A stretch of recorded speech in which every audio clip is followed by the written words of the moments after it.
Assalamualaikum warahmatullahi wabarakatuh. Kuda Troya itu kan sebenarnya seolah-olah ini kuda.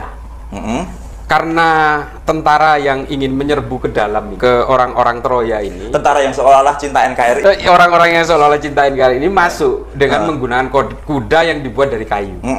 Tapi setelah masuk ke dalam, berhamburan semua dari dalam perut kuda-kudaan. Ternyata tentara yang membunuh semua orang yang ada di dalam benteng suku Troya ini. Ya memang orang yang ingin niat menghancurkan. Cuma selama ini dia terhalang tidak bisa masuk ke dalam, tapi akhirnya dia bertakiah, pura-pura NKRI. Tapi kemudian setelah dia di dalam, dia menghancurkan semuanya. Seperti Intinya adalah orang-orang yang atas nama agama.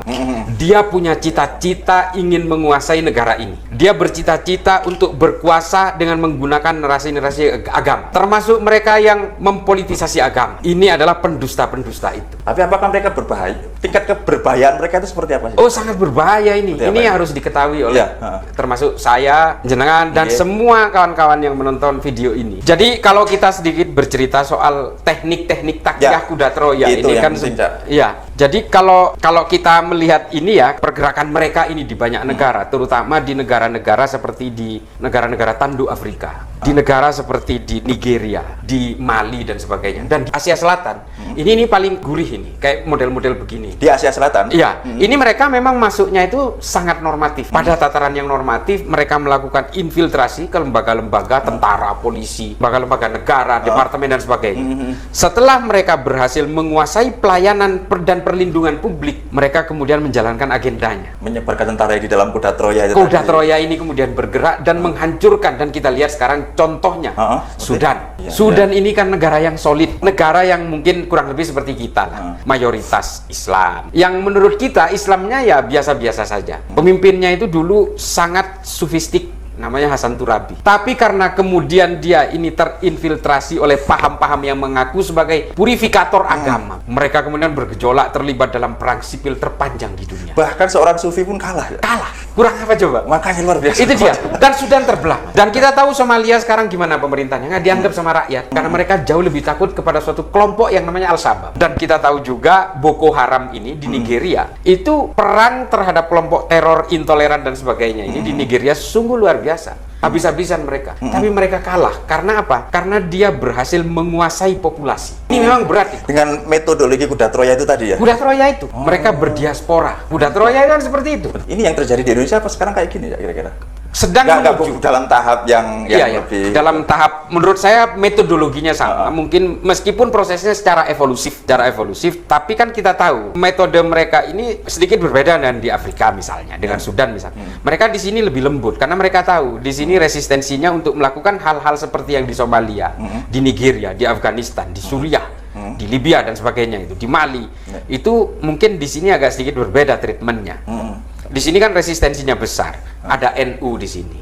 Salah satu organisasi Islam terbesar yang memang lebih mengakar terhadap akulturasi budaya, menghargai budaya-budaya lokal, dan sangat menghargai pemeluk agama lain, dalam hal ini NU. Nah, ini resistensi yang besar. Oleh karena itu yang diserang ini memang orang-orang yang NU lah, dianggap penyembah kuburan. Kan kita sering gitu dengar tuduhan-tuduhan seperti ini. Ini kan memang upaya-upaya sebagai bagian dari strategi tamkin, menguasai wilayah untuk dengan mempersekusi keyakinan orang lain. Itu tujuannya. Mau mereka itu apa sih, Cak? Ya ingin menguasai negara ini dan menjadikan negara ini di bawah kontrol mereka. Ya kalau sudah dikontrol mau diapain ini negara? Ya, jangan kayak Taliban kebingungan ya kan, setelah berkuasa kan mereka kebingungan. Malah Ya perang kan? sendiri. Malah perang sendiri. Listrik terancam dicabut, apa memang mau dibegitukan ini? Itu dia. Jadi begini, kalau suatu negara itu dibangun dengan politisasi agama, pada akhirnya politik itu akan terpecah belah sama seperti terpecah belahnya agama-agama. Kan kita tahu, agama apapun itu pasti punya cabang-cabang berdasarkan interpretasi tafsir-tafsir yang diyakini. Nah, ketika politik itu sudah berbasis agama, perpecahan di dalam politik karena dasar perpecahan agama itu akan terjadi. Taliban ini tidak luput dari situ. Ini Taliban nggak bakal selesai selama dia menggunakan tagline agama untuk kekuasaannya. Politisasi agama itu tidak akan pernah selesai kalau kemudian dia berkuasa. Perpecahan-perpecahan di dalam agama akan terbawa ke dalam kepentingan-kepentingan politiknya. Ini sohe. Kita bisa lihat di negara manapun, bukan hanya Islam. Di negara-negara yang menggunakan kekuatan agama sebagai baseline politik, mau Katolik, mau Protestan, mau Hindu, mau Buddha, itu memang konfliknya tidak akan pernah selesai. Ya. Karena di dalam agama itu sendiri sudah ada perpecahan-perpecahan. Kepentingannya berbeda-beda. Nah, kayak gitu, Cak. Oke lah, kemarin kan sempat terjadi kekhawatiran ketika Taliban berhasil mengambil alih Afghanistan ya. Ya. Bakar terglorifikasi sampai ke sini nih. Jelas Taliban kondisi kekiniannya mereka malah ketika dengan alat politisasi agama itu mereka berhasil mengambil alih negara, jadinya kan malah kacau. Nah, orang-orang yang punya cita-cita seperti itu apa nggak belajar sih, Cak, dari sana itu? Apa gimana ya? Sebuta itukah gitu? Karena contohnya udah jelas loh ya, malah bom-boman sendiri mereka kan, malah jadi kedamaian model apa yang mau dicapai oleh mereka itu? Kalau mereka itu mau belajar, sebenarnya tidak perlu belajar terhadap situasi politik di zaman modern. Mereka cukup belajar dari sejak pasca Nabi Muhammad wafat. Itu sudah cukup sebenarnya. Ya. Bagaimana kemudian pembunuhan itu terjadi terhadap Sayyidina Umar. Ya. Bagaimana terjadi kepada Sayyidina Utsman, Ya. Sayyidina Ali, Sayyidina Hasan, Sayyidina Husain, dan pembunuhan-pembunuhan selanjutnya. Itu semua kan karena kepentingan politik. Nggak ada lagi. Artinya apa? Ini seharusnya bisa menjadi pelajaran. Kalau kemudian, ya maksud saya begini, kalau memang ingin berkuasa ya berkontestasilah secara normatif. Kalau dia dipilih rakyat ya berkuasa silahkan. Tidak perlu menggunakan jargon-jargon dan simbolisasi agama sebagai alat untuk meraih daya pikat elektoral. Ya. Karena pada akhirnya kejadiannya seperti Taliban ini. Iya, banyak pelajaran tapi orang kok nggak mau belajar. Ini apa sih, Cak, yang bikin mereka buta itu menurut analisa, Cak? Ya karena Istilah itu apa? proses kognitif ini kan tidak semudah itu.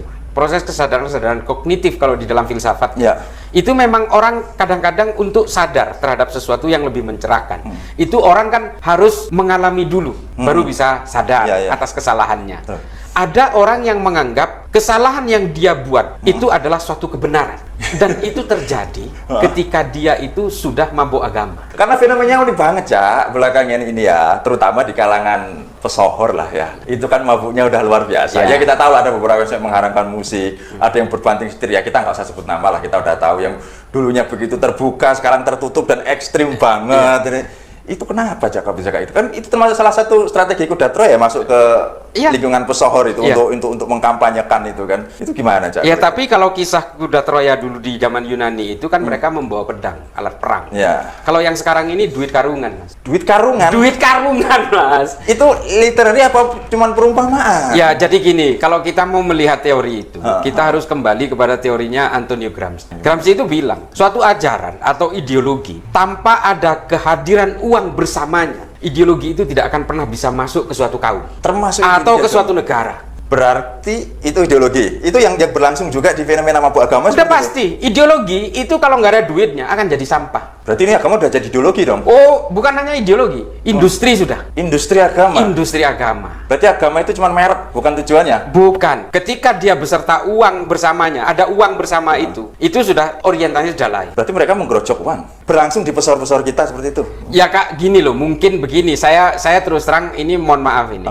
Kan sudah ada pengakuan, udah ada videonya viral itu, sempat viral. Ada pengakuan dari suatu ajaran tertentu, ajaran Islam tertentu di suatu tempat di NTB, dia mengaku dibayar 20 juta sebulan untuk menjadi pendakwah dari ajaran aliran ini. Oh, digaji mereka itu. Gaji mereka 20 juta. Kalau ada orang yang merasa hijrah dan memeluk ajaran mereka ini, mereka itu digelontorin duit. Apalagi artis, orang-orang ternama, orang-orang influencer apalagi. Ini sampean kalau ngetop bisa jadi didatengin loh ini. Wah, boleh sampean nih, nolak apa nerima? Ya, terima. Misalnya ini. Oh, amin. Amin.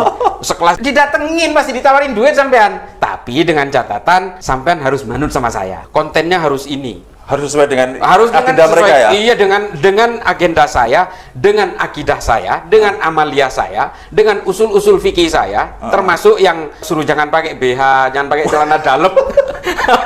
Nah, hal-hal seperti ini yang remeh-temeh seperti ini yang harus sampean bawakan.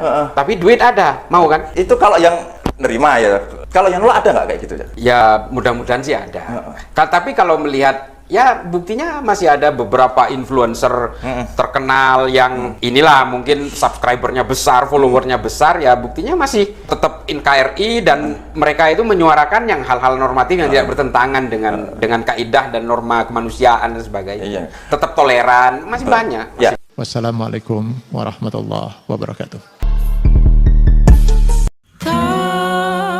Terima kasih.